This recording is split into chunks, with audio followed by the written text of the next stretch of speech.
जिसने सत्ता को मानवीय साधन माना जाता कि भलाई के लिए, वो नाम है माननीय अशोक गहलोत। जोर से तालियां होनी चाहिए, तालियां रुकनी नहीं चाहिए।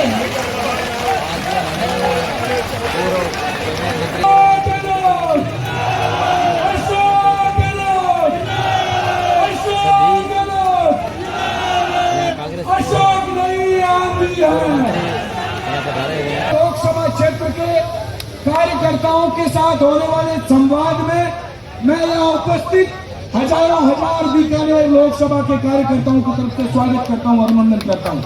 अब मैं हमारे बीकानेर लोकसभा क्षेत्र से कांग्रेस के प्रत्याशी रहे और पूर्व कैबिनेट मंत्री अशोक गहलोत जी के साथ पधारे हुए आदरणीय बीडी कल्ला साहब, तमाम तस्वीरें देख रहे हैं। धर्मेंद्र राठौर जी, जिनका स्वागत है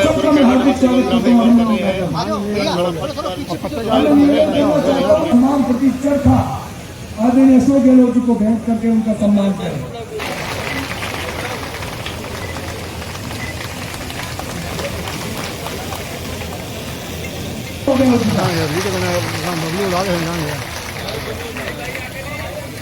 हमारे 50 हो गए, बच्चों का हिस्सा है, खुद पछाड़ने को या तो नाम बदलने में लगे हुए हैं या उनको बंद करने में। पर एक बात मैं आप सबको बोलूंगी, जिस समय देश अंग्रेजों का गुलाम था, हिंदू उस समय भी खतरे में नहीं था।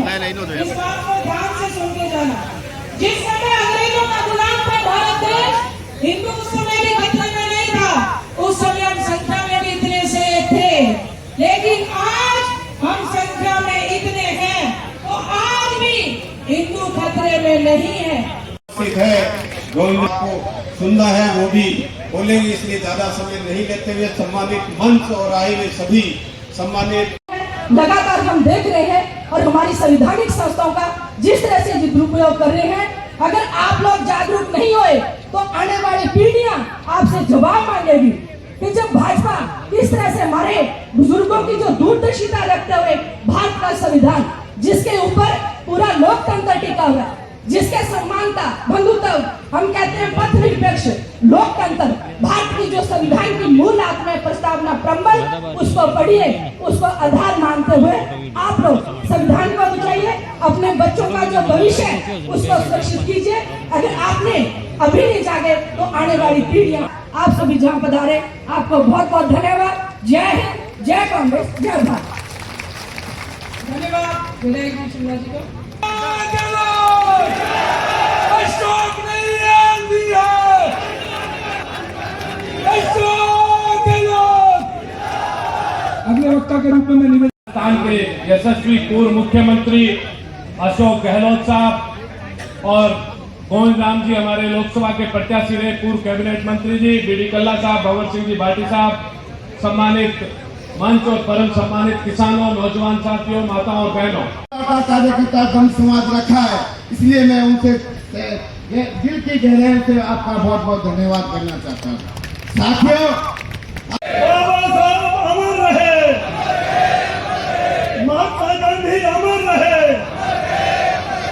हमारे नेता अमर रहे।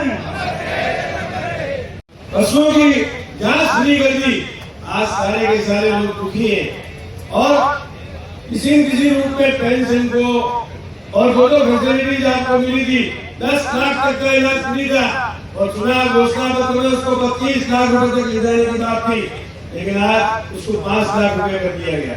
और वो भी खड़े कर रहे हैं।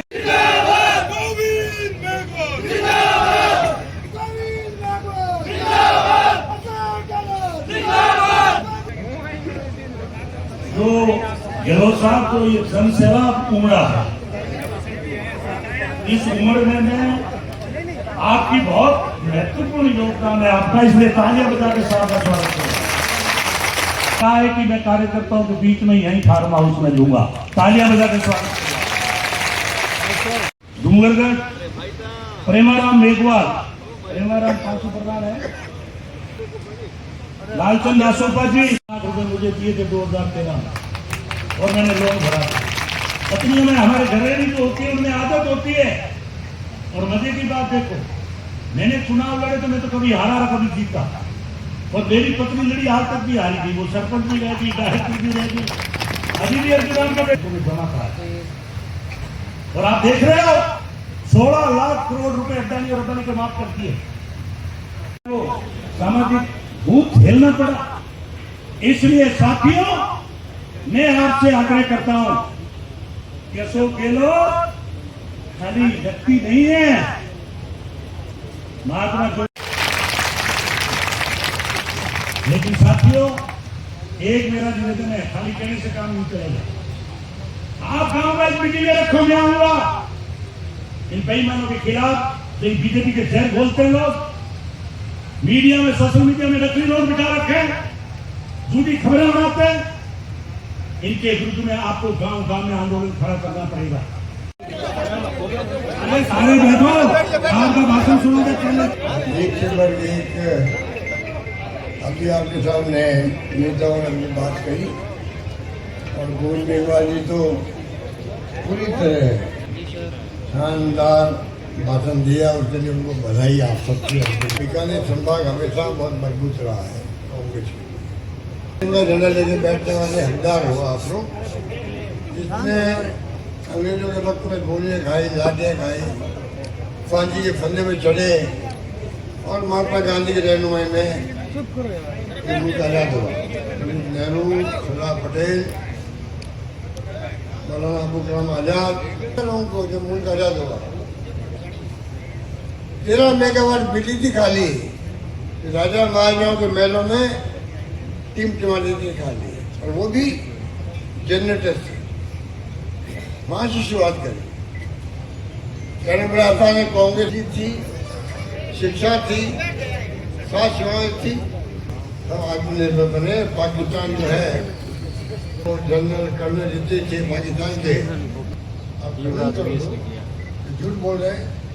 इंदिरा गांधी थी, राष्ट्रपति निक्सन थे, उन्होंने टेलीफोन नहीं उठाया, तो आपने मेरा भेज दिया युद्ध करने के लिए, परवाह नहीं करी, और हमारी फौजों ने तब इसको आजाद करा। वो जवानों ने हमने देखा